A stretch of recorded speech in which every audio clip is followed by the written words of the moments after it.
Hi, Angelo Lambropoulos, Director of Lambros Realty here, and you're watching the October 2019 property market update. So there's quite a bit that's happened in and around Cherrybrook of late, so I will try my best to get through this as quickly as possible.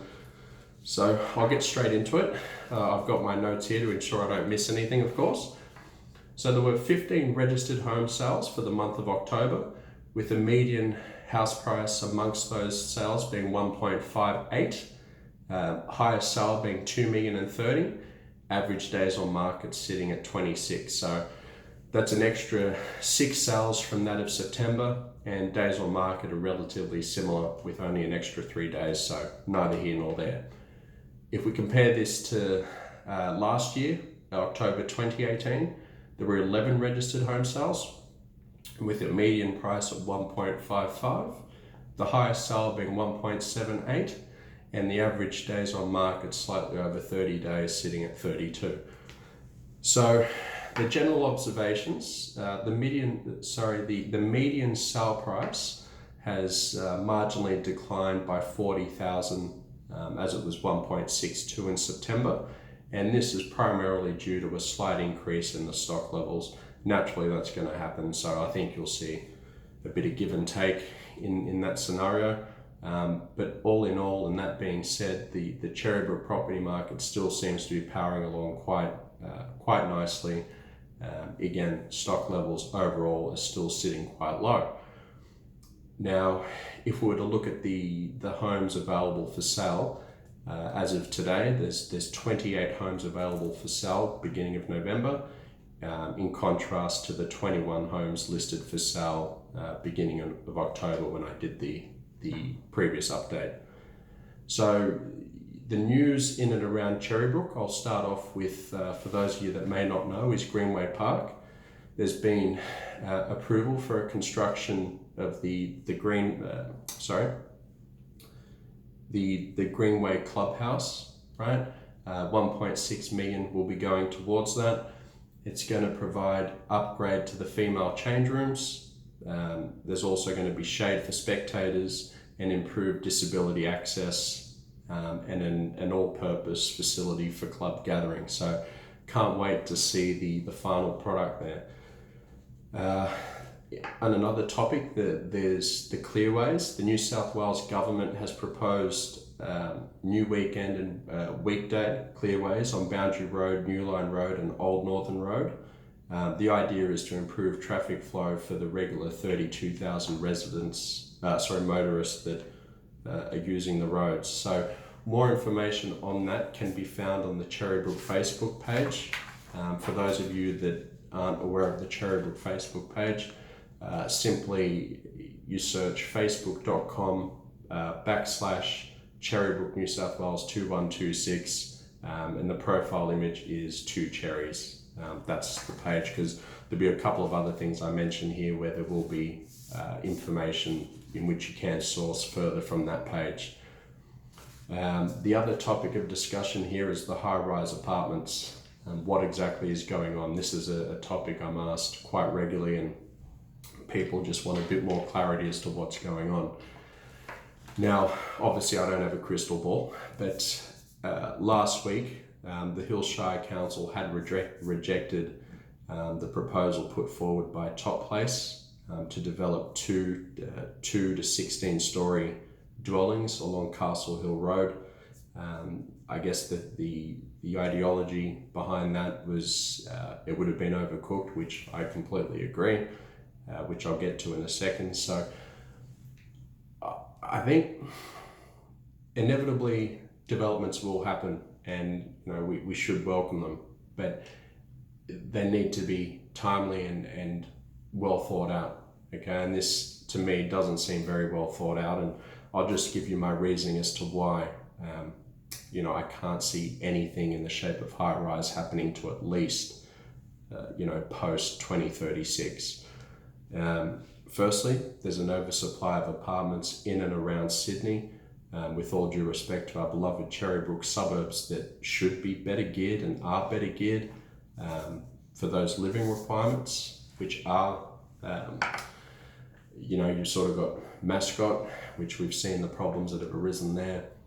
You've got Chatswood, you've got Epping, you've got Carlingford, you've got Castle Hill, and the list goes on, right? The other thing which some people aren't aware of is lenders are particularly strict now with lending, giving finance to those looking to buy high density apartments, the high dwellings there, sorry. A lot of them seeking a 30% deposit now. Obviously, the fear being oversupply and problems with a lot of the structure in the buildings that have been built in the past 3 years.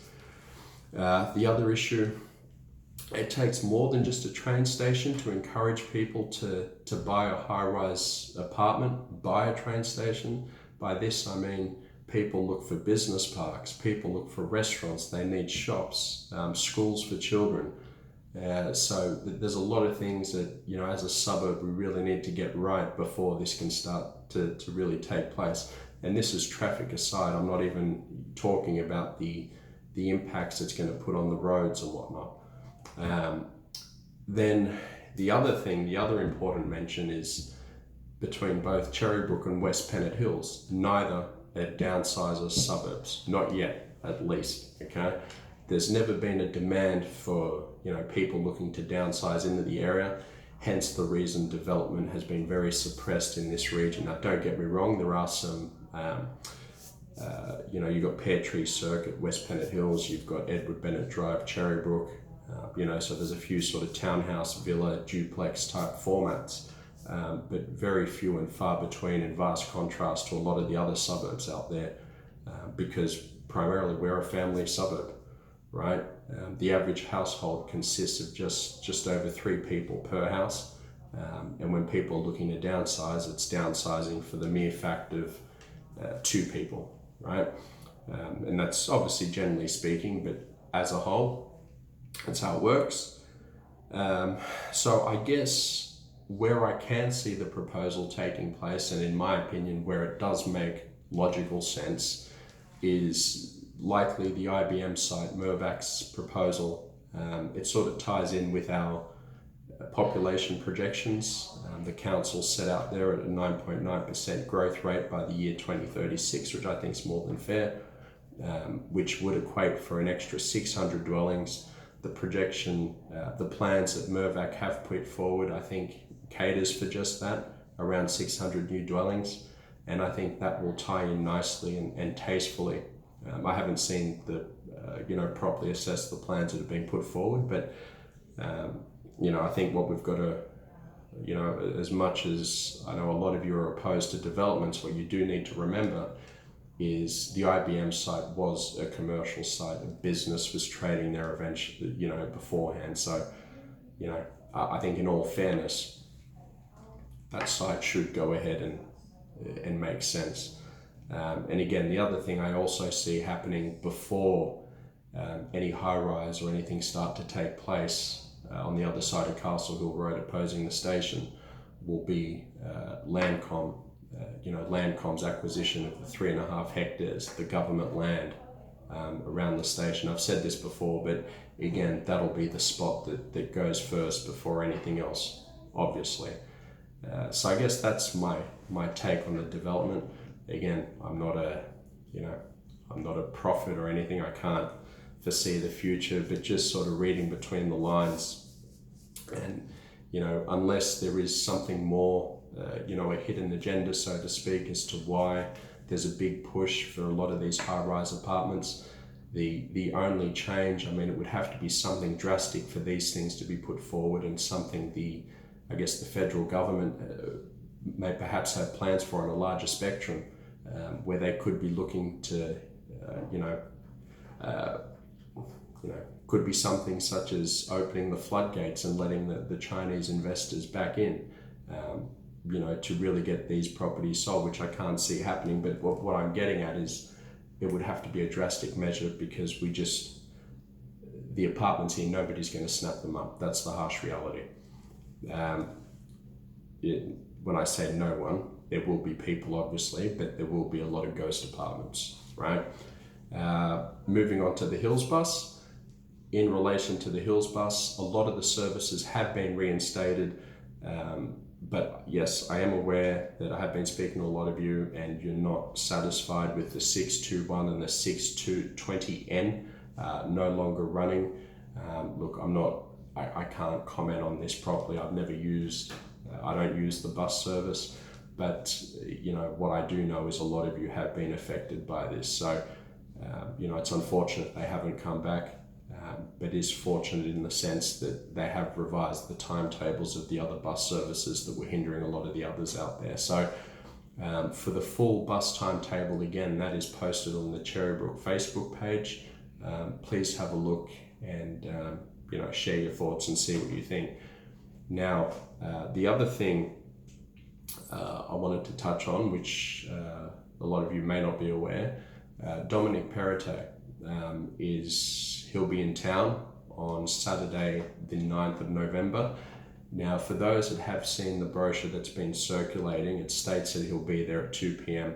I've just been advised that there's a time change and he will be there at 1:30 p.m. instead. Okay, so that's on Saturday the 9th of November, which is next Saturday, at 1:30 p.m. and that's, I think it's 134 New Line Road if I'm correct, or 194 New Line Road, but it's Cherrybrook Uniting Church.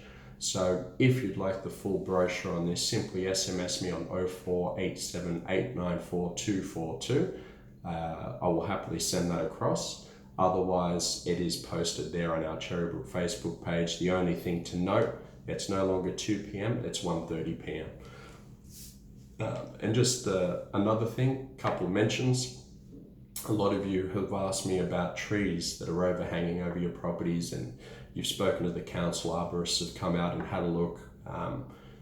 They've told you they will trim the branches. You haven't heard back. Some of you want the trees removed completely, and I've seen some shockers out there where if we get another bad storm, bad winds, I can see these trees really doing some serious damage, and hopefully nobody dies as a result, but it could happen if it's of an evening, if people are home. So I think, I'm not a solicitor, I don't know the legal repercussions of how this works, but my advice would be to seek legal advice and to see what measures and precautions you can perhaps take in a scenario like this where you've made mention it does pose a risk to your safety and your dwelling. Can you put the liability upon those that have sort of come back and told you, look, it's not a problem, all you need to do is trim the branches, that's all we can do because it's a sacred tree, whatever it may be. And look, as much as I love trees and I hate seeing them removed, I think we've got to use our judgment, our better judgment as human beings, and I guess make sure we're living safely, and perhaps look at planting a tree elsewhere to compensate for a removal. But look, I'm not qualified to comment on that. These are just suggestions I'm putting forward. I guess just to sort of perhaps point you in a direction or give you an idea or something to do. Perhaps you may know something or a way to go, for those watching, a way to go about this that I may not, and others may not. So please feel free to share your comments, and I'll happily share it to the broader community and let them know what they can do. So I guess that's a bit on that. And just on a closing note, where a few of you, and I know this isn't going to appeal to many of you because you're not watching it for this, but selling before Christmas is a good time. Is it a good time? The answer to that question is yes, but it would have to be very calculated, right? So it's not just just put it on real estate and domain. That there's a lot more that needs to go behind it. I'm not going to dabble in that. Obviously, if it is something you're considering and you want to discuss further, you're more than welcome to contact me. So I guess that pretty much sums it up. If I've missed anything or there's anything further that you would like clarity on, you're more than welcome to contact me. Angelo Lambropoulos, Director of Lambros Realty. You can reach me at the office on 0294810999, my mobile, which is 0487894242. Email info@lambrosrealty.com.au, or simply visit me at the office address here at Apple Tree Shops, Cherrybrook, and be delighted to continue this discussion and meet you if I haven't already. And thank you for watching. See you next month.